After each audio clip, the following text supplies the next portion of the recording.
നമസ്കാരം. 156 വർഷം മുമ്പേ 1869 ഒക്ടോബർ 2 ഗുജറാത്തിലെ പോർബന്ദറിൽ പിറന്ന മോഹൻദാസ് കരംചന്ദ് ഗാന്ധി എന്ന മഹാത്മജിയുടെ ഓർമ്മ ഇന്ത്യ എന്ന ഉപഭൂഖണ്ഡത്തെ മാത്രമല്ല ലോകത്തിലെ സമാധാന കാംക്ഷികളായ സഹോദരങ്ങളുടെ എല്ലാ ഹൃദയങ്ങളെ തസ്പിക്കുന്നുണ്ട്. പ്രിയ കൂട്ടുകാരെ, ഒക്ടോബർ 2 ഗാന്ധി ജയന്തി, ഗാന്ധിജിയുടെ ജന്മദിനം. ലോകമനസ്സിൽ സത്യത്തിന്റെയും അഹിംസയുടെയും ആൾരൂപമായി ഗാന്ധിജി ഇന്ന് വീണ്ടും ഉയർക്കുകയാണ്. ജനകോടികളുടെ മനസ്സിൽ ഗാന്ധി എന്ന സമാധാന സന്ദേശമായി കാലം കാണാൻ കൊതിച്ചിറങ്ങിയ സുന്ദര സ്വപ്നമായിരുന്നു ഗാന്ധിജി. രാജഭരണം ആഭരണം അണിയിച്ച ഇന്ത്യൻ ചരിത്രത്തിൽ നാട്ടുരാജ്യങ്ങളുടെ കലഹങ്ങൾക്കിടയിലൂടെ വ്യവസായ കണ്ണുകളുമായി നിറഞ്ഞു കയറിയ വിദേശ ശക്തികളെ അഹിംസയുടെ മാർഗത്തിലൂടെ ഇന്ത്യൻ മണ്ണിന് തുരത്താൻ പിറവിയെടുത്ത പ്രവാചക ജന്മമാണ് ഗാന്ധിജി.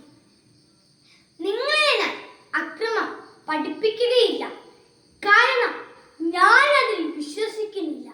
എന്നാൽ ജീവൻ പോയാലും ആരുടെ മുമ്പിലും തല കുനിക്കാതിരിക്കുന്നത് എങ്ങനെയെന്ന് പഠിപ്പിക്കാൻ എനിക്ക് സാധിക്കും എന്ന് പ്രഖ്യാപിച്ചുകൊണ്ടാണ് ഉദാത്തമായ മാനസിക മൂല്യങ്ങളുടെ ചലിക്കുന്ന മന്ദിരമായി ഗാന്ധി ഇന്ത്യൻ നാഷണൽ കോൺഗ്രസിന്റെ മുൻനിര നായകനായി സ്വാതന്ത്ര്യ സമരത്തിന്റെ മുന്നണി പോരാളിയായത്. ഹിന്ദുയിസവും ജൈനിസവും ക്രിസ്തീയതയും സ്വാധീനം ചെലുത്തിയ ഗാന്ധി മനസ്സിൽ ഭഗവത്ഗീതയും വിശുദ്ധ ബൈബിളിലെ അഷ്ടഭയങ്ങളും ദേവസ്വരമായി. ഒരാൾ ചിന്തിക്കുന്നതും പറയുന്നതും ചെയ്യുന്നതും ഒന്നാകുമ്പോഴാണ് യഥാർത്ഥ സന്തോഷം അയാൾ അറിയുന്നത് എന്ന് അദ്ദേഹം തിരിച്ചറിഞ്ഞു. മറ്റുള്ളവർക്ക് സേവനം ചെയ്ത് സ്വയം നഷ്ടപ്പെടുമ്പോഴാണ് നിങ്ങൾ തിരിച്ചറിയുന്നത് എന്ന് ഗാന്ധി സൂക്തം അദ്ദേഹത്തിന്റെ ഹൃദയത്തിൽ നിന്ന് ഊർന്നു വീണതാണ്. ഭാരതത്തിന്റെ ഭാവവും രാഗവും താളവും തന്റെ ഉപവാസത്തിലും പ്രാർത്ഥനയിലും സത്യാഗ്രഹത്തിലും വെളിപ്പെടുത്തിയ ഗാന്ധിജിക്ക് ധാരാളം ശിഷ്യഗണങ്ങൾ ഉണ്ടായിരുന്നു. ആചാര്യ വിനോബ ഭാവെ, സർദാർ വല്ലഭായ് പട്ടേൽ, മീരാബഹൻ, C.F.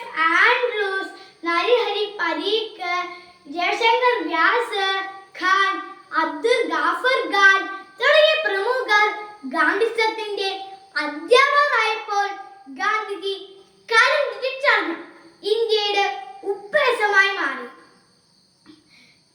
ഗാന്ധി ജയന്തി നമുക്ക് സേവന ദിനമായിരിക്കാം.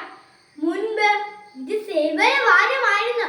ക്ലാസ്സിലെ മിറ്റത്തെയും കടലാസുകൾ നീക്കി പുല്ല് പറിച്ച് കല്ല് പെറുക്കി മാത്രം ഈ ദിനം ആചരിക്കരുത്. ഭാരതത്തിന്റെ സാമൂഹിക വളർച്ചയുടെ വരിയിൽ തടസ്സമായി നിൽക്കുന്ന എല്ലാ വാസനകളുടെയും മാലിന്യങ്ങൾ തൂത്തെറിയാൻ നമുക്ക് കഴിയണം. ഇന്ത്യ സാധനത്തിലൊന്നാകട്ടെ. അതിനായി ക്ലാസും സ്കൂളും പരിസരവും ലഹരി വിരുദ്ധമാക്കാം. നമ്മിലെ ദുശീലങ്ങളും ദുഷ്ടമൂല്യങ്ങളുടെയും ജീർണിപ്പുകൾ